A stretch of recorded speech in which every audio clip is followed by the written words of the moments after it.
For students of Dwnti College in the Setre Kumewu district of the Ashanti region, their invigilators have been too strict. They told a reporter they are well prepared for the exams, but the high-handedness of the invigilators distracts them. The exam is going on well, but they are being so strict on us and they are being intimidating. Once they are being strict and intimidating, how can we write or how can we remember what we are supposed to write? But then we are not allowed to go out to urinate and all those stuffs. They should abide by the rules given by the WASSCE, because there is no rule in the WASSCE that no one is supposed to go out or we are supposed to be intimidated. Yeah, because they should follow the rules given by the WASSCE people, and we'll be okay with that. The exams is going on well, but we are not comfortable with the environment because the supervisor is putting fear on us. And the invigilators, they are so strict.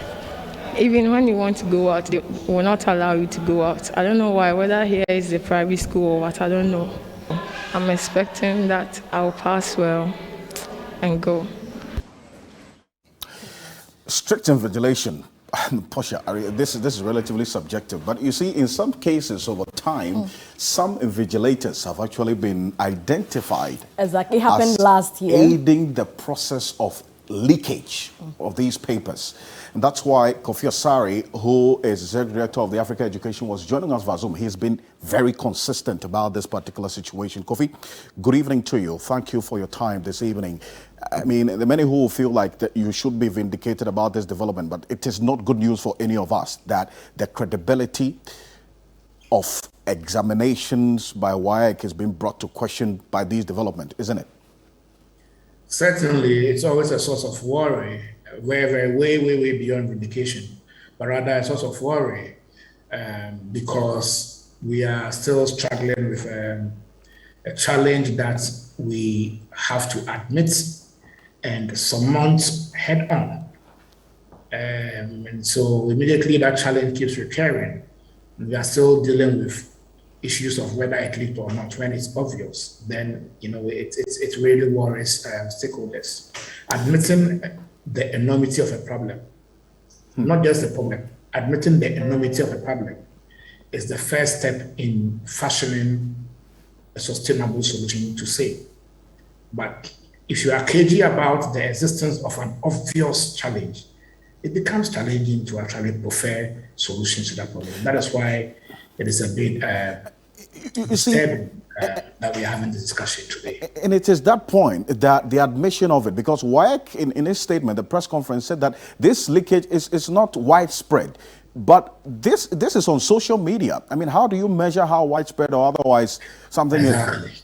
Exactly. And they are not even admitting that it's a leakage. They are saying that it's a mere circulation. They say there's no leakage. It's a mere circulation. You see, but again, we have raised issue about the context within which WASSCE operates in Ghana. WASSCE is a referee and a player. In other jurisdictions, for example, in the UK, we have the Office of Qualification and Assessment, OFQA. They supervise assessment bodies, including Cambridge and all the other 5 or 6 assessment bodies in the UK within the tertiary space.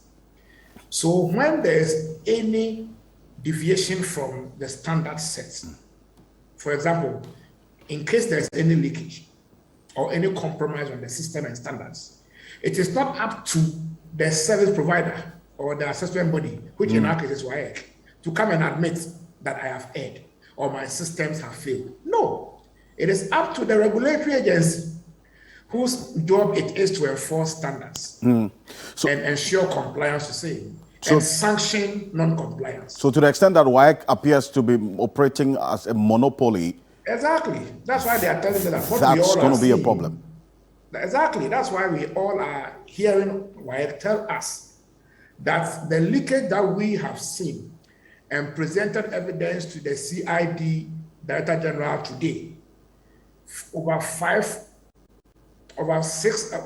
different papers, 4 of them being WASSCE papers and 1 being NAPEX. If WASSCE is saying that all that evidence is fake, then it means that WAEC will never admit any leakage in this country. And if you don't admit the challenge, it becomes very, very difficult to begin to prefer sustainable solutions to same. But that's why we have solace in the ministry. Because the Ministry of Education is upbeat about its commitment to engage in technology to resolve some of these security deficits. The issue at stake is a security issue. WAEC's depot, where questions are kept, where only a WAEC officer has a key to the sack containing questions, are the places where the questions are leaking, because all the questions we have intercepted from food and nutrition trade through to elective mathematics to core English and then to yesterday's physics were intercepted by our team between 11 p.m. and 4 a.m. At that time, no school has custody of questions. It is squarely within the purview of WAEC depots.